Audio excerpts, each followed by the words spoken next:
I want to share a story that I read about 6 years ago. So this is an abridged version of the story, and it goes a little something like this. In the beginning, the universe consisted only of the sky, the water, and the wild marshlands.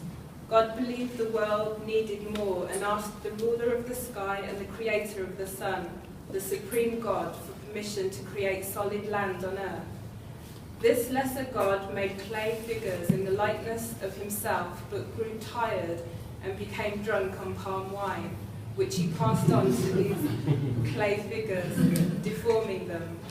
The supreme God breathed life into these figures, making them human.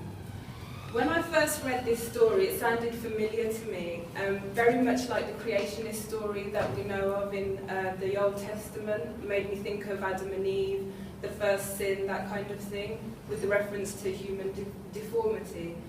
But I read these words at the British Museum. They had an exhibition in 2010 called The Kingdom of Ife in present-day Nigeria.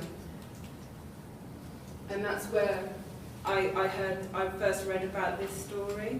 So the reason why I'm talking about it is because I thought it was significant. Prior to that, my understanding of traditional African religions was always this single story, which I basically got from my parents, my Christian parents, and from watching Ghanaian and Nigerian films. So some of you will recognise this. It's the fetish priest, caked in chalk, cowrie shells, skulls, bones, that kind of thing, sacrificing some innocent person. And the image that I always had was, or what I was told was, it was primitive, negative, evil, that kind of thing.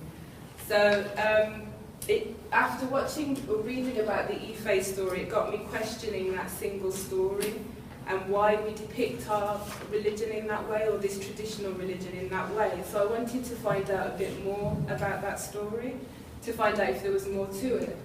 So I'm going to touch on 3 aspects. There's loads more, but I'm going to just touch on 3. So the first one is the masks. So many of you have got masks in your house, maybe, or like the fertility doll. You may have little amulets, or they call it statues, on your fireplace. But these are currently quite ornamental now. People make them and they just stick them on their wall. But originally they had a religious function. So with the fertility doll, for example, that would be used to help women who were having trouble conceiving. The masks that some of you may have seen in festivals that they wear, especially in Côte d'Ivoire, but also in Ghana, those would be used, they're vessels to invoke the power of the spirits. That was their function.